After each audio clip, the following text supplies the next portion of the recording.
Não se esqueça de se inscrever no canal, curta e compartilhe. Juntos faremos a ponte de comando ficar cada vez mais forte.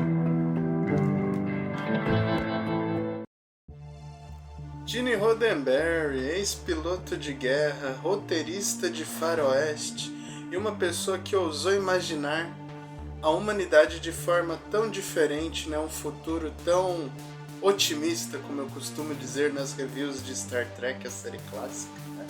Hoje o Ponte de Comando apresenta para vocês Gene Roddenberry, o criador de Star Trek. Gene Roddenberry nasceu em 19 de agosto de 1921 e desde jovem ele teve um interesse muito grande por engenharia e aviação, né?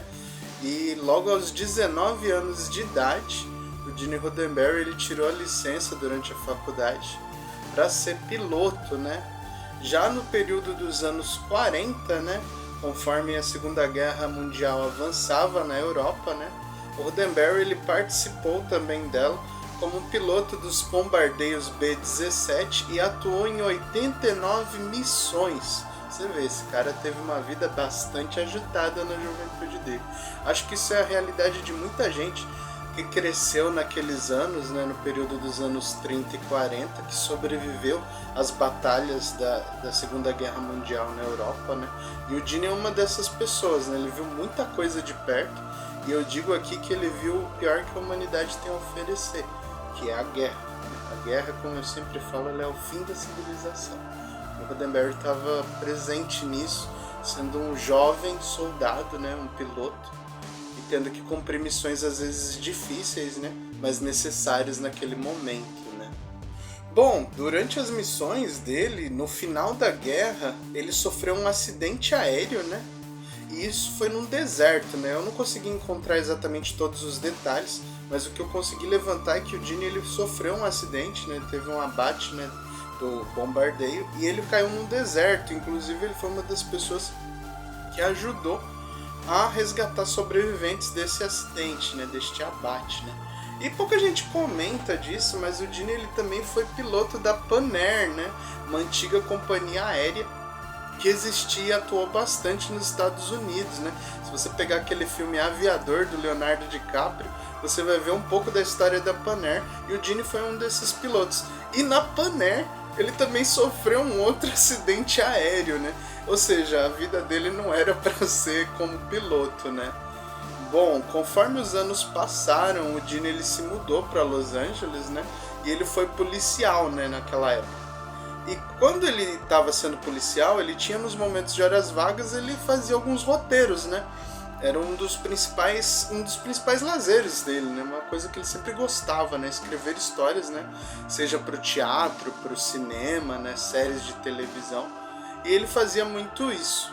Bom, alguns dos roteiros dele foram bem chamativos, né? No período lá dos anos 50, né? Quando ele já tinha abandonado a carreira como piloto, né? E uma das séries que teve destaque dos roteiros do Gene é a Have Gun Will Travel, né? E a partir daí ele começou a dar mais espaço para essa parte da carreira dele, né? E ele abandonou de vez a farda como policial, né? Eu já comentei aqui numa review de episódio que é o dos Organianos, né? Em que o nome dos Klingons é em homenagem a justamente um colega dele nesse período da vida dele, né? Um detalhe aqui que muita gente talvez fique surpresa assistindo esse vídeo é que a gente falou bastante da vida do Gene, mas não em tantos detalhes, no primeiro vídeo deste canal, né, lá no Ponte de Comando 01, né, que conta o piloto The Cage, né. Bom, o piloto The Cage, o primeiro piloto de jornada, ele foi escrito lá em 1964, né, e só em 65 que ele foi para gravação e apresentado para os diretores da televisão, né. Porém, ele foi recusado, né? Naquela época eles acharam aquilo muito fora de série, né? Muito incomum para o que eles estavam acostumados, né? A ficção científica que eles tinham era algo como Doctor Who, Flash Gordon, e não era algo tão impactante como as ideias que o Gene queria colocar de tanta inclusão, né? De tanta novidade, né?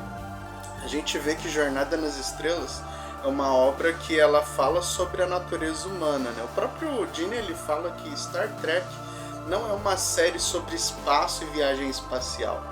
Isso é o pano de fundo da verdadeira intenção que ele queria passar, que é a condição humana, né? A gente vê a condição humana travestida em alienígenas, em dilemas, em questões de moral e ética, né?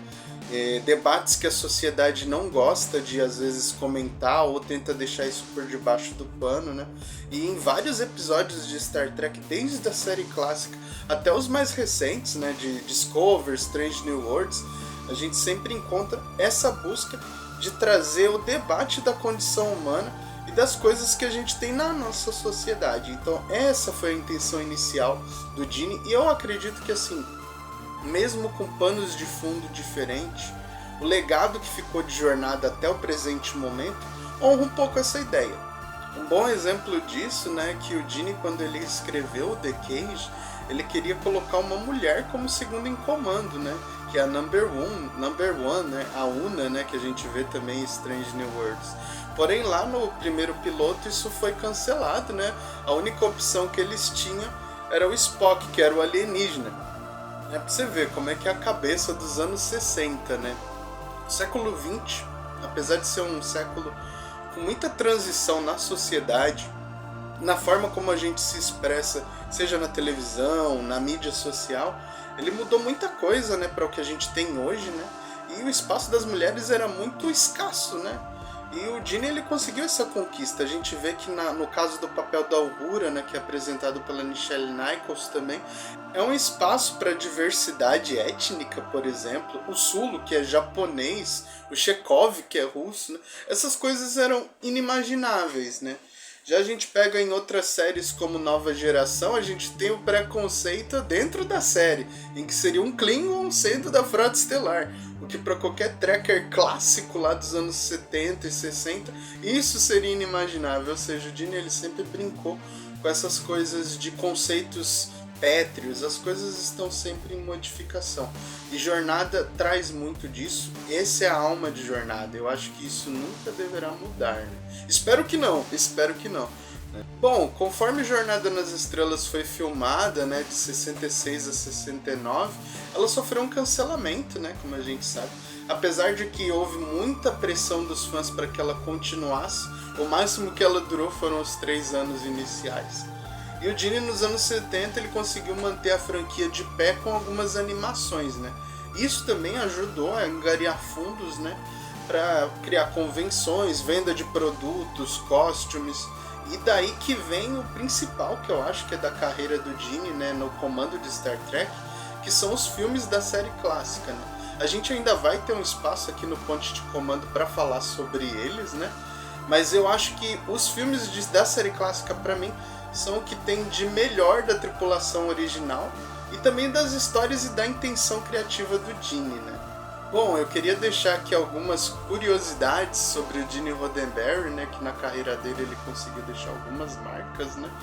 Uma delas, né, é que o Gene foi o primeiro roteirista de televisão a ter uma das suas estrelas na calçada da fama, né?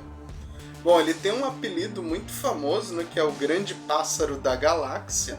Bom, e por que esse apelido, né? Esse apelido, ele era uma piada interna, né? Um gracejo interno do produtor Robert Justman, né? Que colocou este ser mitológico aí, né? Que aparece na franquia de Jornada em alguns raros momentos, né? E estava associado a justamente citar o criador da série, que é o Gene, né? Por isso que tem esse apelido, né? E isso ficou bem estabelecido dentro da franquia, né? Bom, a NASA, né, ela teve também algumas participações e reconhecimento do impacto de Star Trek, convidando o elenco e a produção para visitar, né? Eu vou deixar aqui do lado aqui algumas imagens da visita do William Shatner e de todo o elenco de Jornada lá na NASA, né? Inclusive na inauguração do Shuttle Enterprise, que foi um dos protótipos de shuttles, né, dos ônibus espaciais, que atualmente já está descontinuado, mas nos anos 80 e 90 foi um dos principais veículos, né, de transporte de cargas espaciais, seja para estação espacial, para manutenção de telescópios espaciais e satélites, né? E o Carl Sagan também, né, o famoso astrônomo, né, também membro da missão Voyager, né, que é o principal veículo que já viajou fora do sistema solar, também reconhece o impacto que Star Trek teve para a cultura popular, né, pra cultura pop. E para o incentivo das pessoas a olhar mais para as estrelas, né, porque existe realmente um universo inteiro lá fora e a gente não poder explorar isso às vezes soa um pouco frustrante, e foi através da fantasia e da ficção do Gene que a gente pôde imaginar um pouco como seria esse futuro positivo, né, da humanidade explorando o espaço em paz, né, ou buscando, tentando manter a paz, né. E uma última curiosidade que eu queria deixar é que existem algumas crateras na Lua com o nome do Roddenberry, né. Bom, para finalizar esse vídeo, eu sei que ele parece curto em relação a toda a obra e todo o legado que o Gene deixou, né? Eu queria dizer que o Gene ele não criou somente uma série de televisão sobre espaço e ficção científica que marcou. Ele criou uma filosofia, né? Tanto que a gente tem as nossas comunidades aqui como fãs de ficção científica e de Jornada nas Estrelas, mas é a ideia dentro dessa obra que faz com que essa série ela não seja esquecida. Ela cria um carisma, um apego e até um pouco de legado que a gente passa, seja para os nossos amigos, os nossos familiares, em rodas de conversa e discussão. E isso é uma coisa rara, né? A gente tem poucas obras que têm esse impacto tão duradouro assim e positivo. E eu acho que isso é o que fez que o meu amigo JC aqui a querer criar o Ponte de Comando, abrir este espaço de discussão e debate com vocês que assistem a gente. E o Ponte ele segue essa filosofia, né? Bom, eu agradeço a todos vocês que assistem aos nossos vídeos. Não esqueçam de deixar o curtir aqui embaixo, né? Isso é muito importante para que esse vídeo espalhe para mais pessoas, né? E se vocês tiverem ideias, sugestões de vídeos e pedidos, podem comentar aqui embaixo também. Eu agradeço e desejo a todos uma vida muito longa e muito próspera. Obrigado.